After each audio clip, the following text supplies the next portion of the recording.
Marine Le Pen condamnée à 5 ans de prison, dont 2 ans de prison ferme. Quoi? Inéligibilité de 5 ans? Quoi? Non. Fake? Non, mensonge? Preuve? Preuve?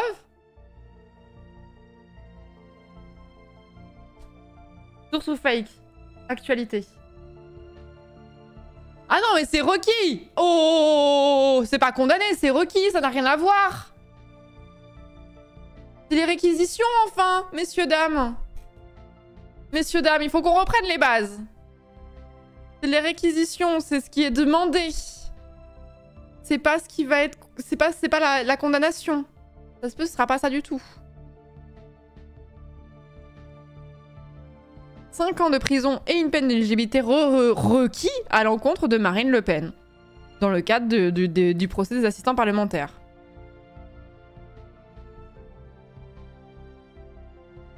Ce qui n'est pas une mauvaise nouvelle, hein. Juste, on est au stade de c'est requis. Voilà.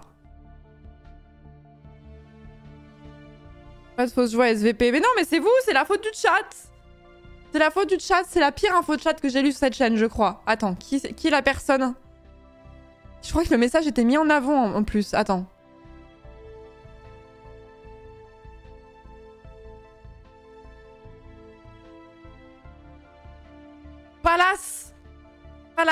Palace Brandy. Hop, hop, hop, tu viens ici. Tu viens dans le bureau. Hop, hop, hop, hop, hop, hop, hop. Tout de suite.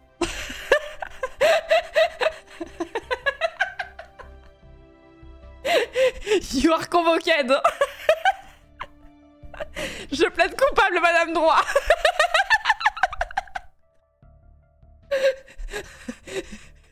La communauté est très très fâchée.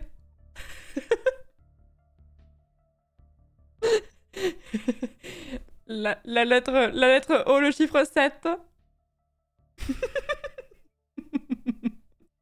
Ça veut dire quoi, requis? Ça veut dire qu'en gros, le procureur demande à ce qu'on soit... à ce que la personne soit condamnée à tel niveau, quoi.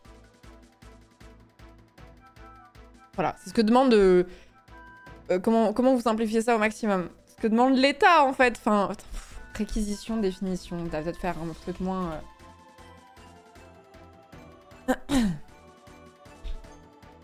Parce qu'en fait, si je vous lis... Voilà, c'est ça la définition, quoi. Acte par lequel le ministère public demande au juge l'application de la loi pour un prévenu déféré devant la justice. Ça va pas trop vous aider.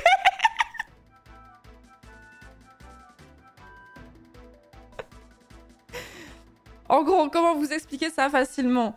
Comment vous expliquer ça facilement? Dans un tribunal, ça dépend des cours, mais vous avez plusieurs bords. Et vous avez quelque chose qu'on appelle le ministère public. Le ministère public, le procureur, etc., c'est la même chose. C'est quelqu'un qui va représenter les intérêts de la société, en quelque sorte. Il ne représente pas l'État. Il représente les intérêts de la société et il va estimer que il faut condamner à la hauteur de temps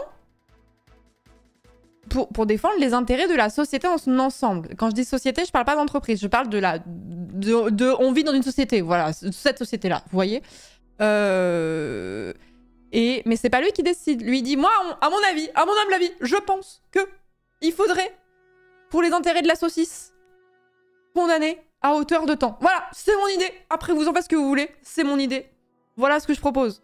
Et après, il y a quelqu'un d'autre qui va trancher et qui va dire...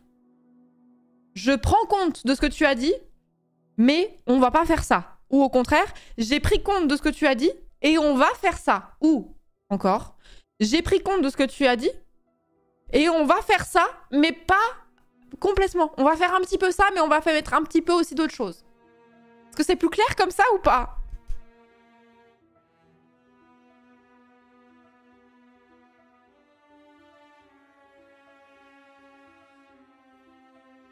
On va faire encore plus que ça, c'est plus rare en général.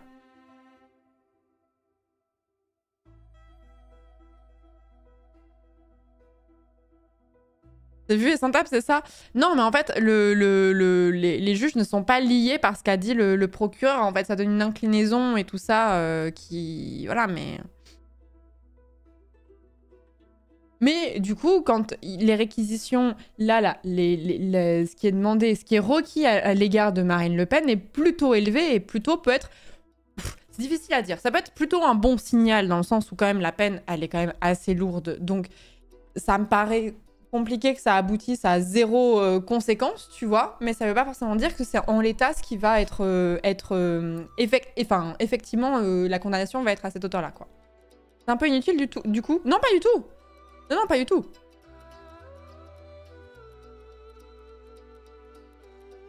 Je suis devenue avocat grâce à tes explications. Eh bien, bon courage. Prison ferme requise dans ce genre d'affaires, c'est assez rare, non? Il me semble que c'est assez rare. Alors après, je me demande s'il n'y a pas un peu plus de condamnations fermes récemment, depuis quelques temps, dans ce type d'affaires-là. J'ai plus d'exemples en tête, mais il me semble avoir vu un truc dans ce sens-là. Attendez, normalement, je clean mes onglets avant de partir en live. Et là, j'ai fait n'importe quoi. Ce qui fait que j'ai 1 milliard de choses ouvertes. Notamment des spoils qui ont des rapports avec Baldur's Gate. Donc, je vais être sympa. On a également toutes mes tentatives pour trouver un rendez-vous chez un dermatologue qui se sont révélées infructueuses. Évidemment. N'hésitez pas, hein, si vous êtes dermatologue sur Montpellier, n'hésitez pas à m'envoyer un DM, bien sûr, et à m'ouvrir un créneau, s'il vous plaît. je vous en conjure. Vraiment, je ne demande pas grand-chose, juste un petit rendez-vous. De grâce, vraiment. N'hésitez surtout pas. Voilà, pour avoir un peu suivi, il y a moyen que les réquisitions soient suivies car les juges sont bien saoulés par la défense du RN. Voilà, typiquement. En fait, il faut pas penser que le ministère public il fait ses réquisitions dans le vent et qu'on s'en fout. En fait, ça donne déjà un petit peu... C'est des gens qui connaissent très bien le dossier et qui l'ont épluché et qui vont faire en sorte de rendre une sanction... Enfin, une sanction. C'est pas eux qui rendent la sanction définitive, mais de mettre une sanction, ou pas d'ailleurs, à la hauteur des éléments du dossier et d'essayer d'être le plus juste possible.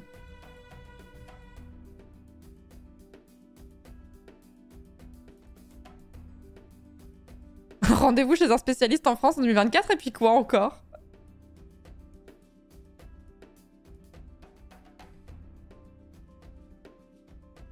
Voilà, il donne une base de travail pour la suite, donc ne pensez pas du tout que c'est un truc qui ne sert à rien. D'ailleurs, c'est un métier, sachez-le, c'est beaucoup d'étudiants en droit veulent faire ça en tout cas. Beaucoup d'étudiants, tu fais l'école de la magistrature pour devenir procureur. Et c'est un des concours les plus difficiles de la fonction publique. Et moi, j'aurais adoré faire ça. J'aurais vraiment adoré faire ça. C'est très intéressant parce que tu connais très bien les dossiers. Tu vas vraiment éplucher le dossier pour être vraiment à l'aise pendant tout le procès, etc. Prendre plein de notes et tout ça pour vraiment avoir l'élément le plus global possible. C'est passionnant en vrai comme taf. Pourquoi tu ne l'as pas fait du coup? Parce que le concours est vraiment très difficile. Le concours d'entrée à l'école de la magistrature est vraiment l'un des plus difficiles de la fonction publique. Il n'est pas très très loin de l'ENA en termes de difficulté en vrai. Et en fait, c'est souvent des concours, tu vas tenter 2 voire 3 fois pour réussir à rentrer. Et du coup, tu fais quoi pendant ces 2 voire 3 ans où tu révises un concours? C'est terriblement stressant. Et en fait, je me suis découvert en cours de route. J'avais vraiment... je pensais que le métier d'avocat m'attirait pas du tout. Et en fait, de fou que si. Et du coup, comme c'est beaucoup plus facile de devenir avocat que de devenir magistrat, je me suis dit, bah go pour ça, quoi. Au final, je n'ai été ni l'un ni l'autre. Mais l'intention était là. Merci Sunnygull pour le 10e mois de sub. Merci beaucoup. Merci Wolfregan pour le 30e mois de sub. Escaverse pour le 43e mois. Axine Live pour le 5e mois de sub. Sexy Teletubbies pour le 20e mois de sub. Merci beaucoup. Merci Vancellas pour le 42e mois. Antlek pour le 24e mois pour les 2 ans. Merci beaucoup. Merci Sigmund Frodator pour le 30e mois de sub. Dr Molne, merci beaucoup pour le 2e mois. May pour le 7e mois de sub. La Belette Macabre pour l'année de sub. Merci beaucoup.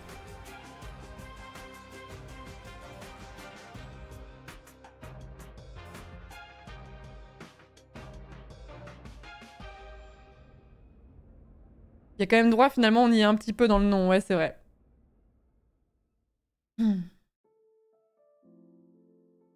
Et ouais, c'est un métier qui est passionnant, mais qui est très difficile. Et le monde de la magistrature est globalement assez difficile parce qu'il souffre En fait, de toute façon, il y a une fuite de beaucoup de nouveaux professionnels dans le droit pour deux raisons. Soit chez les avocats, il y a un tiers des avocats qui quittent la profession au bout de 10 ans de métier. Parce que les avocats, c'est difficile, les horaires de travail, parce que c'est un monde qui peut être assez difficile à l'égard de la gestion de la vie privée. Et du coup, être une femme qui a des enfants et gérer sa vie privée et mener une carrière en tant qu'avocate, c'est vraiment un équilibre très difficile et qui va un peu te pousser vers la sortie. Et à la fin, t'as un peu en mode plutôt envie peut-être d'être dans le salarié juriste, dans le privé, ce sera peut-être plus simple. Donc il y a ça. Il y a aussi des avocats qui crèvent la dalle et c'est aussi l'une des raisons pour lesquelles il y en a qui se barrent du métier. Not all avocat, hein, mais c'est une chose qui arrive.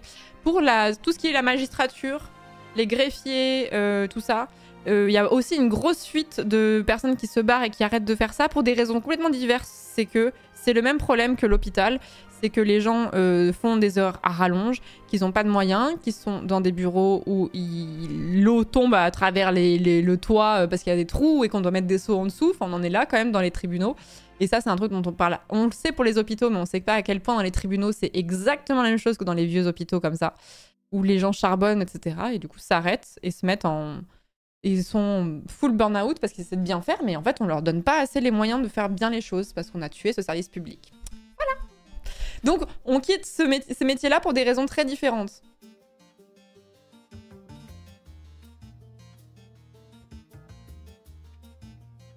Tu as des anecdotes? Non, j'en ai pas des anecdotes parce que moi, j'ai pas travaillé dans des juridictions. Mais si vous voulez, je vois souvent des avocats de ma timeline qui tweetent sous le hashtag justice réparée. Parce que je crois qu'il y avait eu un truc il y a très longtemps, Macron avait dit la justice était réparée. Et du coup, vous avez plein d'exemples comme ça. Alors attendez, est-ce que ça va capturer la bonne fenêtre?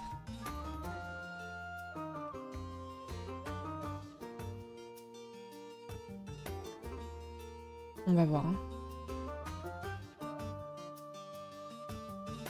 On va voir si ça capture la bonne fenêtre. Mes aïeux. Hop, oui, c'est bon. Par exemple, vous voyez, là, il y a un avocat. Vous faites quoi le 3 mars 2026? Moi, j'ai une première audience de mise en état dans une procédure d'état civil à Nantes.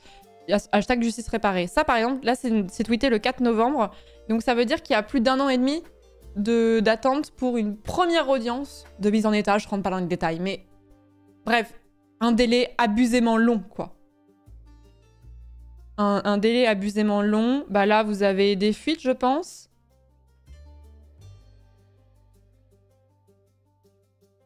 Ah, c'était plus drôle quand on parlait d'Oliver. Ah, il y a des problèmes de fuite. Qu'est-ce qu'on a d'autre? À Rouen, le procès de l'incendie criminel d'une maison à la Vaupalière renvoyé, faute de greffier. Il n'y avait pas de greffier à l'audience, donc le procès a dû être remis à plus tard. Hop là, encore des fuites. Et en fait, ça, ils le montrent souvent parce qu'en fait, c'est pas du tout anecdotique dans le sens où c'est pas genre... Ça arrive dans plein de bâtiments qu'il y ait des fuites de temps à autre. Dans les tribunaux, c'est quand même quelque chose de vraiment intense, quoi. Voilà, réception de la mission, 12 juillet 2022, envoi du rapport, 16 mars 2024. Let's go. Encore des fuites.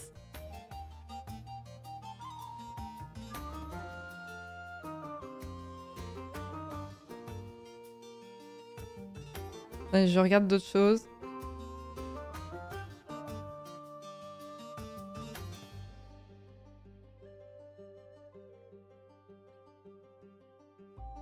Mais bref, après il y a des trucs assez techniques en fait, parce qu'il y a des choses où... En fait, c'est un peu le problème que je reproche aux juristes de Twitter, c'est que je trouve qu'il y a des choses qui mériteraient d'être plus expliquées au grand public, dans le sens où...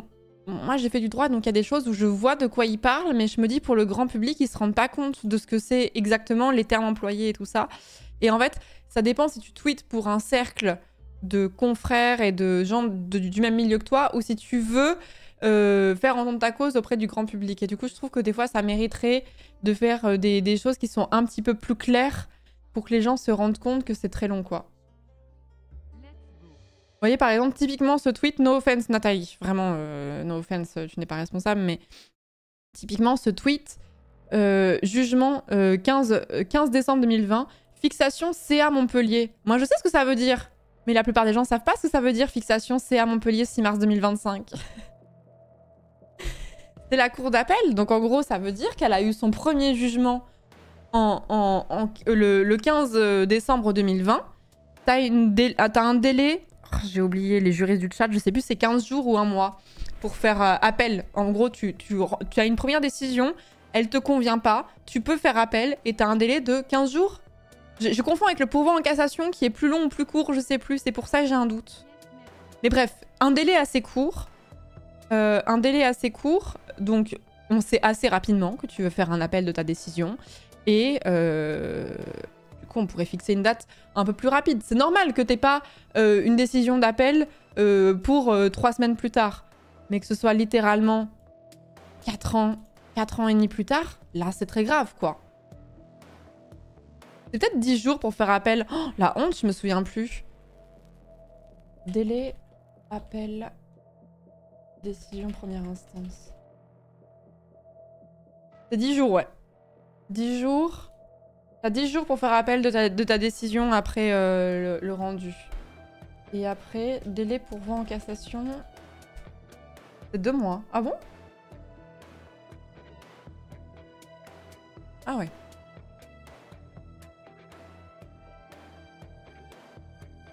Un mois, mais 15 jours pour l'appel à bref délai référé, par exemple. Ok.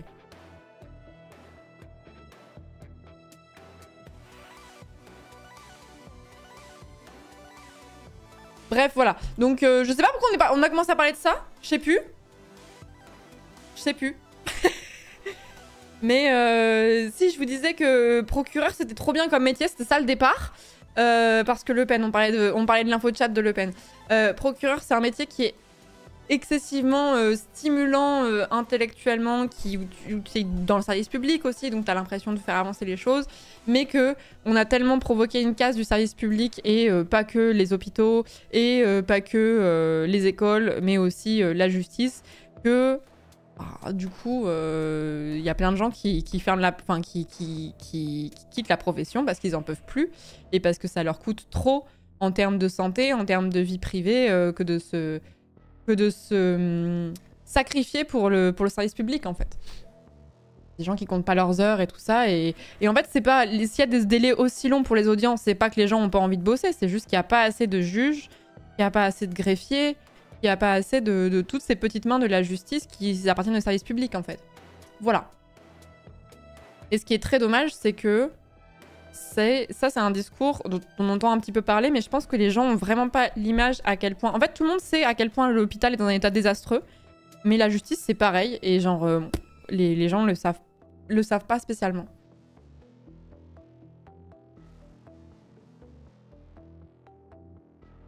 Pas très fan de l'idée, Lucas. Que penses-tu des cours départementales criminelles qui remplacent quasi systématiquement les assises avec jurés pour les violences sexistes et sexuelles? Moi, j'aime pas trop le fait qu'on veuille virer les jurés de base. C'est une idée contre laquelle je suis un peu contre. Et qui donc casse les services publics comme ça? Bah, je pense que c'est LFI, hein, Tesserac, hein. Comme d'hab, hein. Chez LFI, c'est les casseurs, là, j'ai entendu parler, là. Merci Gabou pour le 41e mois de sub, merci beaucoup. Merci Jidandar, merci beaucoup pour le 3e mois de sub. Mal d'automne pour le 6e mois, merci beaucoup. Merci Lucas également pour les 40 bits et Kizok pour les 15 mois. Merci beaucoup. Je parle fort et tout en plus, donc...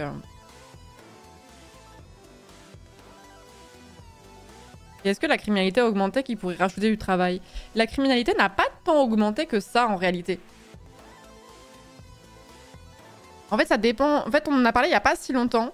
La criminalité n'a pas tant augmenté que ça. En fait, il y a des choses qui n'étaient pas répréhensibles et qui le sont devenues. Donc, bah, si avant l'infraction n'existait pas et qu'elle existe, bah forcément, ça va faire augmenter les infractions. C'est logique, c'est mathématique.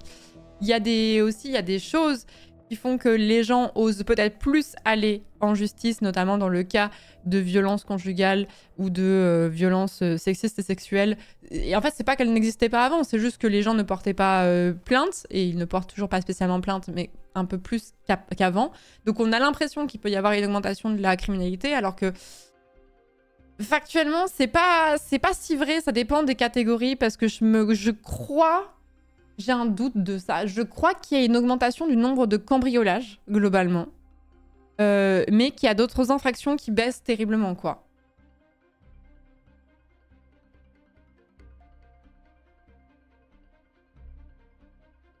En fait, faut faire gaffe. On en a parlé il y a pas longtemps, mais tout ce qui va être mesure de la criminalité, c'est souvent des gens qui vont essayer de servir un discours derrière qui peut être un peu nauséabond, donc faut faire gaffe, tu vois. Je dis pas qu'il y a des endroits où des infractions en particulier qui augmentent, hein, mais on en a parlé il y a pas longtemps, mais généralement, c'est des chiffres. En fait, c'est difficile de prendre ces chiffres de façon sans les interpréter derrière et sans les remettre dans leur contexte aussi, quoi. Je viens d'apprendre cette situation dans les tribunaux, mais je ne suis pas étonnée. Après, les hôpitaux, on y va plus souvent que les tribunaux normalement, donc ça peut s'expliquer cette non-connaissance de la situation. Oui, je suis tout à fait d'accord avec toi, Papa Canard. En fait, j'en parle souvent, mais il n'y a pas de jugement de valeur. Ou moi, c'était mon origine, c'est le droit, donc c'est des choses que je sais un peu plus parce que je m'y suis renseignée et parce que j'ai travaillé en cabinet d'avocat et du coup, j'ai vu les délais qu'il y avait pour les dates d'audience, etc. Mais en fait, je ne peux pas blâmer les gens de ne pas savoir ça. Et j'en profite souvent pour en parler ici. Comme ça, bah, je vous l'apprends et vous serez peut-être plus sensible à cette cause que vous l'étiez avant et tant mieux. Mais oui, on a moins l'occasion d'aller devant les tribunaux. C'est les gens qui ont eu des conflits, notamment en matière de travail ou en matière de séparation difficile ou ce genre de choses, qui sont plus au courant de ce genre de faits. Mais généralement, on espère, comme l'hôpital, on espère ne pas se retrouver devant un tribunal quelconque. Hein. J'ai pas travaillé très longtemps de temps en cabinet hydro. C'était un stage de fin d'études qui a été long et très traumatisant. Mais j'ai beaucoup appris pendant ce stage. Mais j'ai pas travaillé en tant que tel. Genre, j'étais pas salariée ou avocate.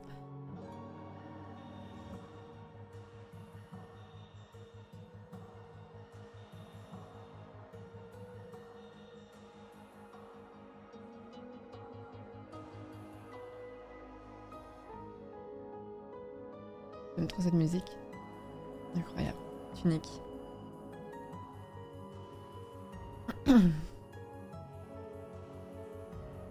Beaucoup de catégories sont en baisse, faut le dire. De quoi concernant la criminalité ?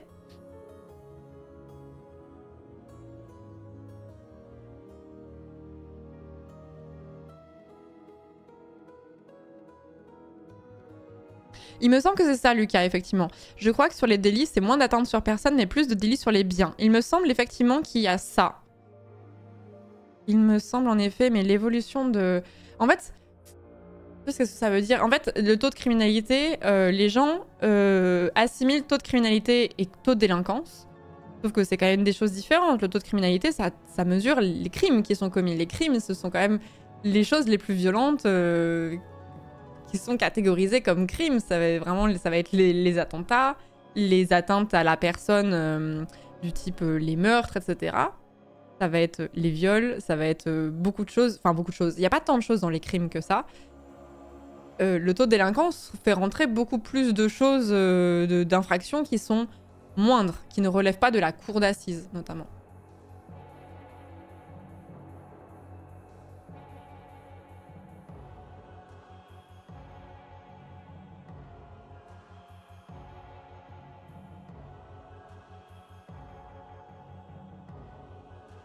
Mais ça, tu vois, Velociraptor, c'est typiquement un exemple de service public qui est vraiment délaissé de fou. Quelques mois, un gamin a essayé d'entrer dans notre immeuble par effraction, il a cassé notre porte en pleine nuit, puis il a fui. On a porté plainte, le jeune était connu des services de police mineurs, parents non solvables. La police nous a dit que ça servirait à rien de porter plainte car pas le temps, pas de moyens pour ce genre de petites infractions à part faire marcher l'assurance. Là, on va attendre 1 à 2 ans pour avoir une porte à notre immeuble. Ça, c'est typiquement l'exemple de... La justice est tellement lente que ça ne fait pas... Enfin, ça ne fait pas sens. Dans une justice qui fonctionnerait bien, normalement, il faudrait qu'il y ait quelque chose, tu vois. Mais pas forcément en termes de sanctions, hein, juste... parce que c'est un mineur, donc c'est un peu particulier, mais... Et là, c'est juste en mode, vous allez perdre du temps pour rien, quoi.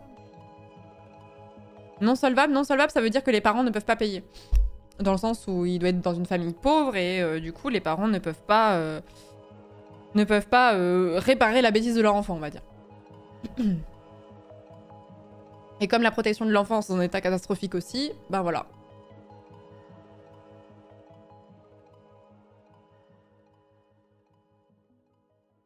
Exactement, Axum. Exactement, on a une hausse côté répression et comparution immédiate, qui est vraiment un cauchemar, la comparution immédiate, ces dernières années. Mine de rien, ça a boosté les chiffres artificiellement pour nourrir le discours répressif derrière. Exactement. Exactement. Donc, méfiez... Enfin, que ce soit bien clair, je ne suis pas en train de nier qu'il peut y avoir certains actes de délinquance qui sont en train d'augmenter ou de certains crimes qui peuvent augmenter. Mais, en fait, regarder dans l'ensemble une stat ne veut absolument rien dire. Il faut la remettre dans son contexte et il faut comprendre, est-ce qu'il n'y a pas des nouvelles infractions qui n'existaient pas, qui le sont devenues? Dans quelle mesure on n'a pas fait gonfler artificiellement les chiffres aussi pour... parce que comme disait Axorm, il y a plein de comparutions immédiates qui vont peut-être faire augmenter les chiffres aussi de façon un peu artificielle. Dans quelle mesure aussi les gens ne portent tout simplement pas plus plainte qu'avant, là où avant ils ne le faisaient pas. Ça ne veut pas dire que, la délinquance ou le crime en question n'existait pas, c'est juste qu'il n'était pas relevé, il n'était pas... je cherche le terme. On n'avait pas ces statistiques-là qui existaient, en fait, puisque l'État n'était pas au courant, enfin, les organismes de statistiques et tout ce que vous voulez n'étaient pas au courant, puisque ce n'était pas remonté, ce n'était pas signalé, ce n'était pas recensé, c'était exactement ce que je voulais dire. Donc il faut toujours faire attention à ces stats et aussi essayer de comprendre pourquoi est-ce que la personne est en train de vous dire que la criminalité augmente drastiquement et qu'est-ce qu'elle est en train de vous vendre derrière aussi.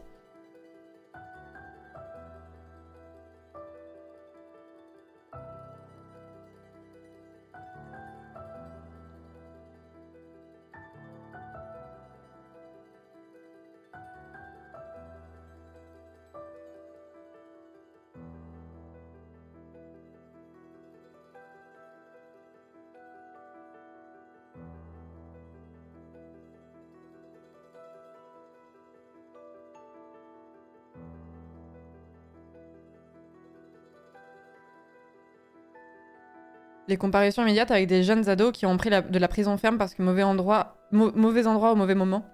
Parce qu'ils avaient pillé une canette de Red Bull à côté. Vous voyez ça, la condamnation pour agression sexuelle de Ben Yedder. Ah, j'ai pas suivi ça.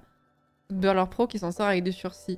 Non, mais les comparutions immédiates sont souvent extrêmement violentes. C'est de la justice qui est assez expéditive et un peu low cost en réalité, hein, franchement. Après, je sais bien que les gens qui travaillent pour les comparutions immédiates font vraiment ce qu'ils peuvent.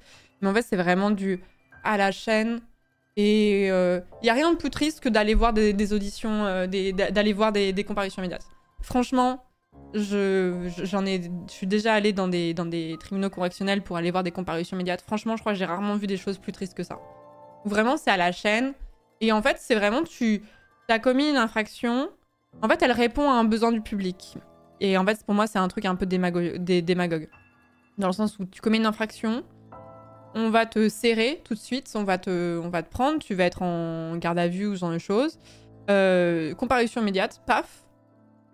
Tu rentres, et ce soir, tu dors peut-être en prison. Et le problème, c'est que, bah...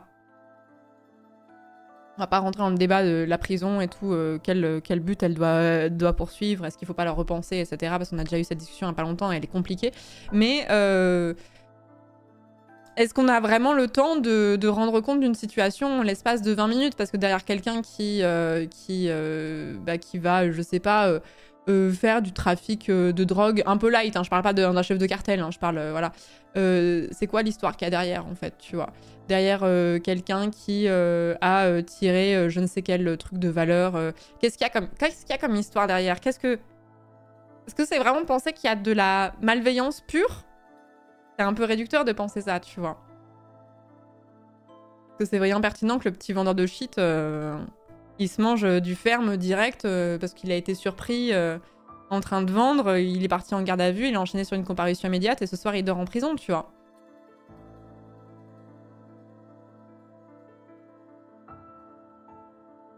On peut refuser une comparution immédiate? Pour moi, oui. Mais j'ai un petit doute. Comparution immédiate, il me semble... Oui, c'est ça, hein. Ah non. Je suis désolée, c'est vieux et le pénal, ça n'a jamais été ma spécialité, hein. Le prévenu peut refuser la comparution immédiate pour préparer sa défense, sauf en cas de flagrant délit ou si le délai légal pour juger l'affaire risque d'être dépassé. En flagrant délit, c'est particulier.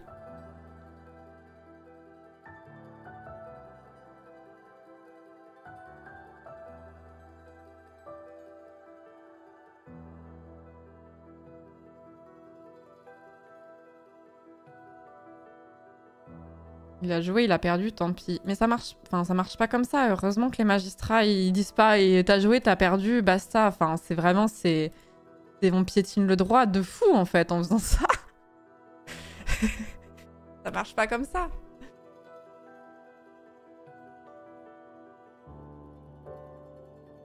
Ah, surtout quand on voit à quel point les prisons peuvent flinguer les trajectoires de vie de gens qui sont déjà en galère. Ouais. Ouais, quand tu vois que c'est des fois, t'as pas mal de gens qui ont...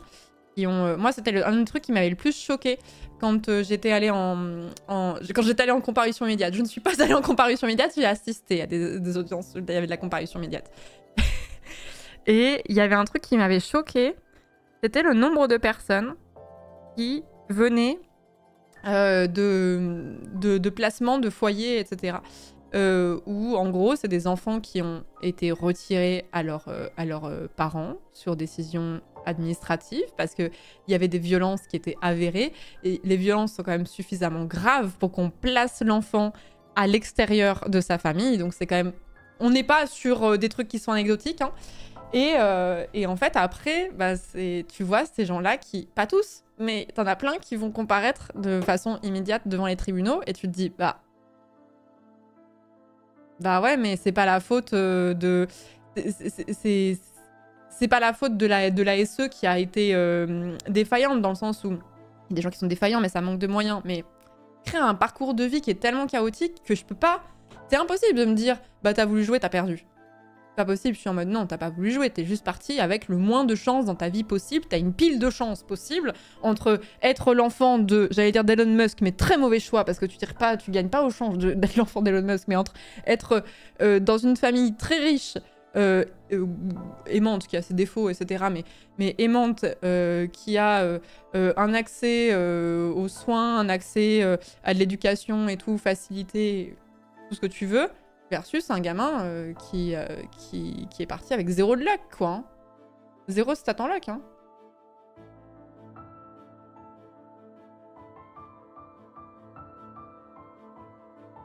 Voilà, c'est t'as jeté un dessin à la naissance et t'as fait un échec critique, c'est ça.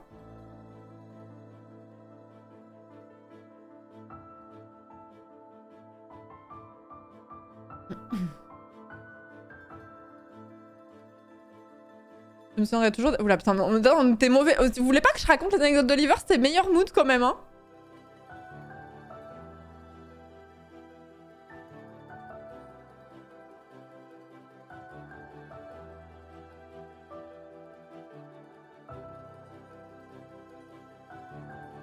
Domingue est omniprésent. Bonsoir, je viens d'arriver, ça détruit les gens qui croient à la méritocratie. Non, je sais pas, on a commencé... Tout ça parce que vous avez raconté... Enfin non, une personne du chat a raconté une fake news concernant le procès des assistants parlementaires du FN. Du coup, j'ai dû faire de la vulga juridique rapidos. Et comme en droit, le seul truc qui vous intéresse, c'est le pénal, et que le pénal, c'est jamais très glorieux, et bah du coup, on se retrouve, et bah maintenant, on a le cafard, quoi, voilà. Bah oui, le pénal, c'est jamais très rigolo en général. Pour ça, moi, c'est pas pour rien. Enfin, j'allais dire, c'est pas pour rien, j'ai choisi le droit du travail, mais le droit du travail, c'est pas très joyeux non plus. Qu'est-ce qui serait comme père? Je sais pas s'il y a des spécialités très rigolotes en droit de manière générale. Hein. Si, t'as des faits un peu plus rigolos quand même que d'autres, mais... le droit fiscal, ça peut rendre un peu aigri quand même. Hein.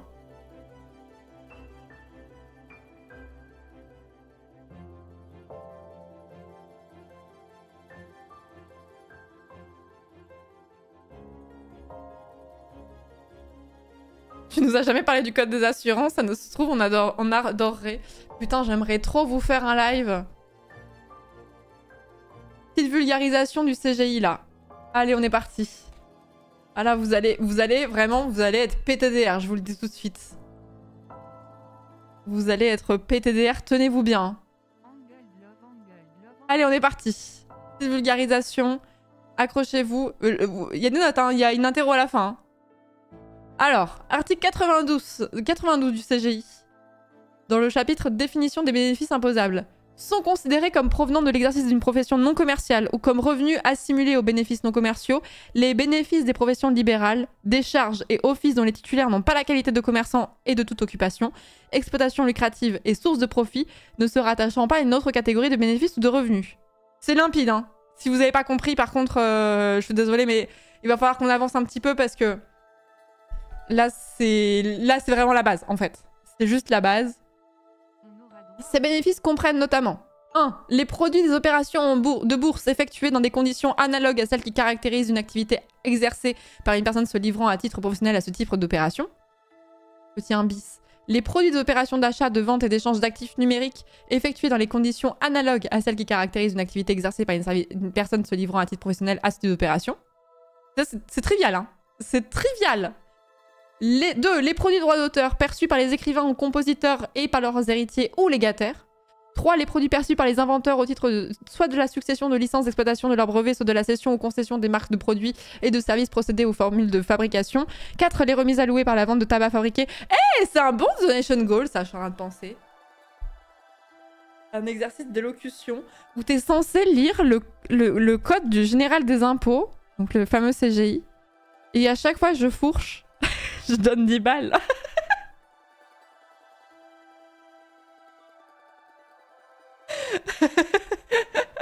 Bon, record de la cagnotte, hein, de mon côté. Hein.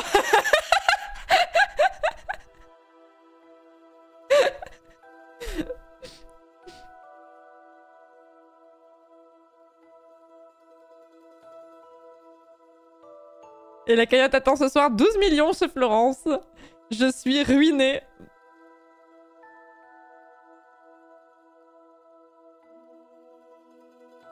Est-ce que ce langage insupportable n'est pas une façon de nous éloigner de ce monde incompréhensible du droit, nous pauvres mortels? Alors, oui et non.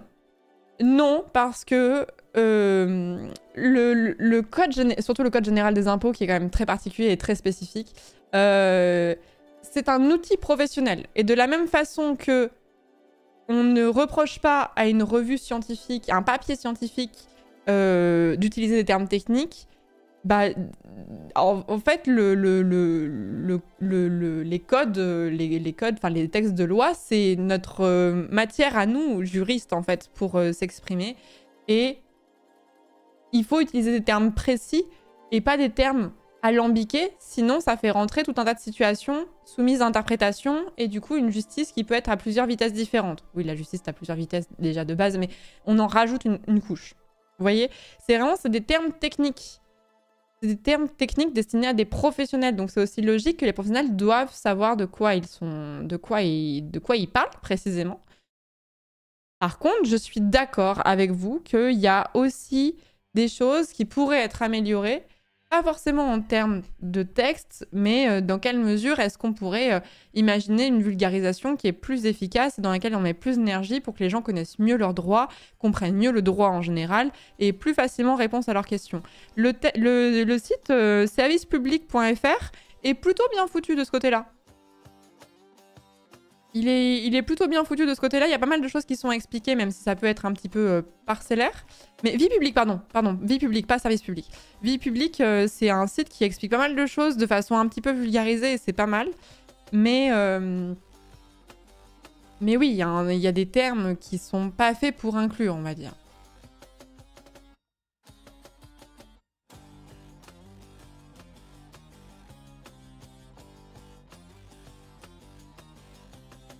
Est-ce que c'est plus clair pour vous, quoi? Ou pas?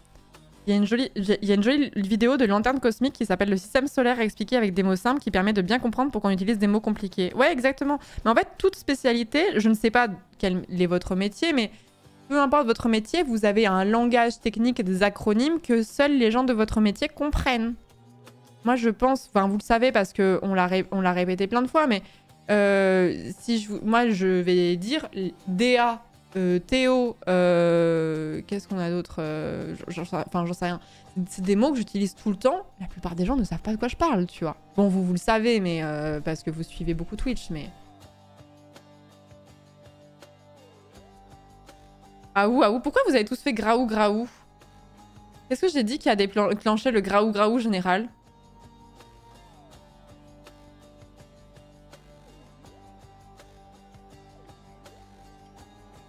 Quel est votre métier? Vous avez dit aou. Ah putain, mais oui, je l'ai, ça y est. Ah, j'ai mis un temps fou à comprendre, pardon.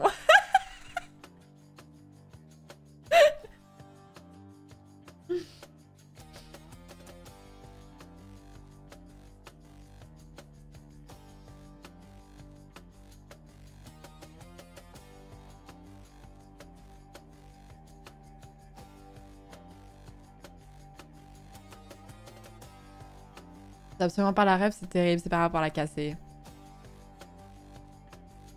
Par rapport à la K-Corp.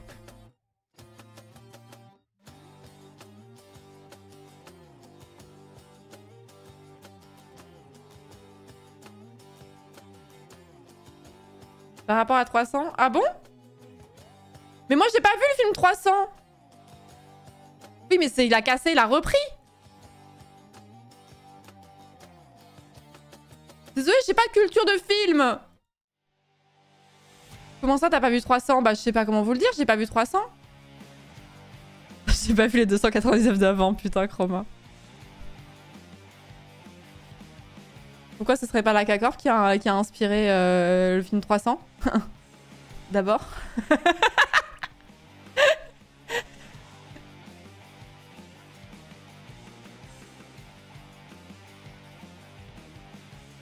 La chronologie? Mais qu'est-ce qui vous dit que la chronologie n'est pas fausse depuis le début?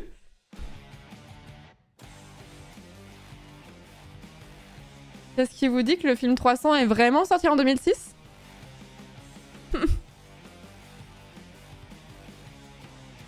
Parce que ce serait pas subjectif la chronologie finalement? Ah ah! Wikipédia? Ah oui? Qui contrôle Wikipédia? J'étais là, Gandalf.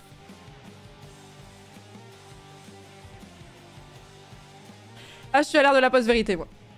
Je suis désolée, je suis le mouvement actuel et j'ai l'impression que c'est la tendance actuelle, c'est la post-vérité. Donc, oui, continuez de penser ce que vous pensez. Moi, je suis du côté des faits, tout simplement.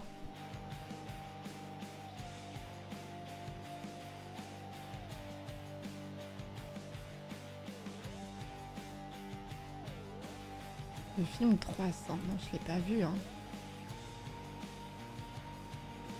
Ah, mais c'est ce film. Mais j'ai une confession à vous faire, j'ai toujours confondu le film 300 avec Gladiator. Voilà, je le dis, voilà, c'est acté. Voilà, pardon.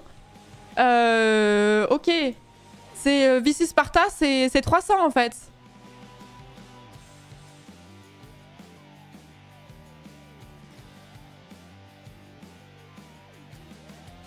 Oui, bon bah déjà on progresse. Tu n'as jamais vu Gladiator? C'est bon, vous êtes en train de me shame. Est-ce que je vous ai shame quand vous m'avez demandé ce que c'était que les réquisitions? Ce que c'était qu'un procureur? Est-ce que je vous ai shame quand vous m'avez dit non mais ce jargon technique là, il cherche à nous sortir? Non, je vous ai pas shame, je vous ai patiemment expliqué parce que j'estime qu'on n'a pas à tout savoir et que quelqu'un qui pose une question ne sera jamais idiot puisqu'il cherche et qu'il est curieux et qu'il veut apprendre, ok? Donc moi je vous shame pas, mais moi quand je sais pas un truc vous me shamez, c'est une dinguerie. C'est une dinguerie comme la vie est injuste.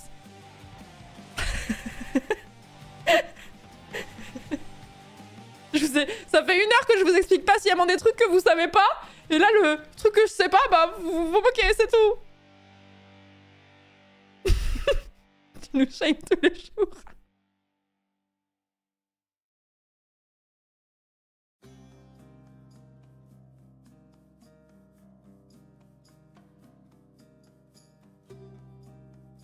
Je savais pour les réquisitions et pour 300. Et bah c'est super Lise, tu veux une médaille?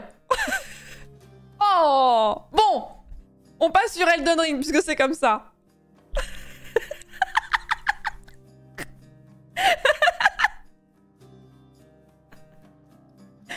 Je suis une femme en colère. Alors, il faut que je lance le jeu, mais avant de lancer le jeu, il faut absolument que je vous fasse un récap de ce qui s'est passé dans les derniers épisodes. Le bon mood pour Elden Ring. Non mais c'est ça, vous avez voulu me pousser à bout pour que j'en ai un peu sous le coude avant de passer sur Elden Ring, je vois bien. Je vois bien où est-ce que vous voulez en venir. C'est terrible ce que vous me faites faire. Il est loin le moment où elle nous qualifiait de pertinent. Non, là vous êtes impertinent. Différent, rien à voir.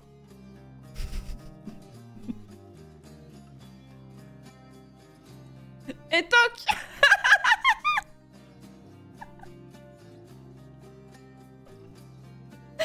Bon. Are you ready? Les retours d'Elden Ring, là, les Elden Zoos, qui vont être heureuses. Vous êtes fâchés?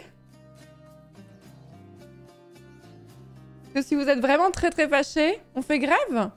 Ah, vous êtes fâché? Bah écoutez, bah je peux lancer un... Qu'est-ce qui vous ferait trop râler? Quel est le jeu où personne serait heureux sur cette chaîne que je lance le jeu?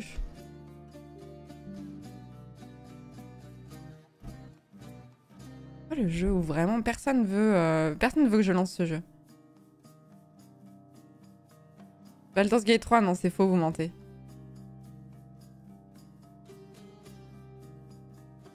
Non, faudrait que je lance un jeu, genre vraiment un gros scam, c'est un gros truc. Ou alors une grosse OP pour un gacha, tu sais.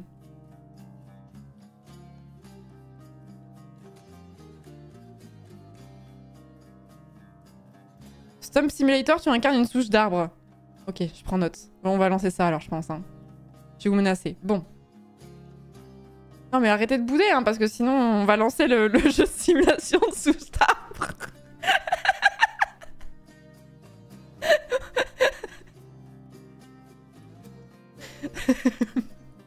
Bref.